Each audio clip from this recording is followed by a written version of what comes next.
68% des salariés sont contents de venir travailler le matin. Voilà, c'est une étude surprenante de l'assureur santé Malakoff Médéric. Alors, peut-être que ça témoigne, vous savez, souvent on dit que collectivement nous sommes malheureux, mais quand on demande, et vous êtes content, et les gens répondent oui. C'est peut-être un peu ça le paradoxe. Alors, néanmoins, on a des raisons quand même d'être content d'aller au travail. D'abord, il y a beaucoup de chômage, donc avoir un emploi, c'est une chance.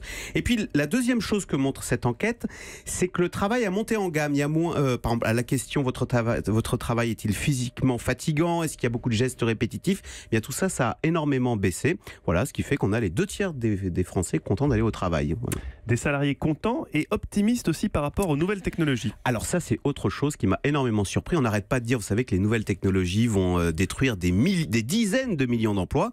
Pas du tout. Les salariés estiment que, pour les salariés, les nouvelles technologies sont vues comme une aide et non pas comme une menace. Vous avez 74% des salariés qui se déclarent, alors je cite, confiants vis-à-vis des changements et innovations technologiques qui vont impacter la sphère professionnelle d'ici 10 ans. Alors je ne sais pas s'il faut y voir de l'inconscience ou alors un vent d'optimisme rafraîchissant. Ouais, néanmoins, les salariés ont aussi quand même des raisons de se plaindre. Voilà, il y a deux choses qui ne vont pas dans le monde du travail. Tout d'abord, la première chose qui ne va pas, c'est cet email que j'ai reçu à 4h du matin de Eva Rock en me disant, plutôt que ton étude débile sur les salariés contents au travail, est-ce que tu pourrais pas changer de sujet et nous faire les chaussettes Kindy?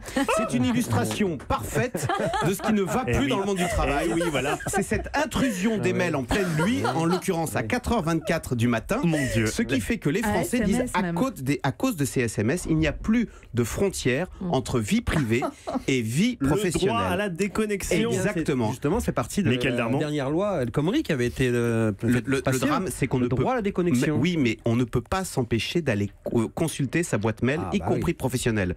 Voilà, donc il faudrait lutter contre soi-même. Donc ça, c'est une chose qui ne va pas, c'est cette intrusion des SMS professionnels. Ce que je retiens, c'est que la chose qui ne va pas dans le monde du travail, c'est Eva Rock. Voilà. Et la deuxième chose, alors c'est plus une aspiration, les salariés aimeraient avoir un emploi du temps plus souple, faire plus de télétravail. Moi aussi, d'ailleurs, j'aimerais bien qu'on enregistre le 5-7, 17, 19, ça serait beaucoup mieux. Des horaires plus souples. C'est vrai qu'ici, c'est très rigide. Oui, la chronique éco, c'est 6h50, c'est pas avant, c'est pas après. Oui, c'est vrai que c'est très rigide.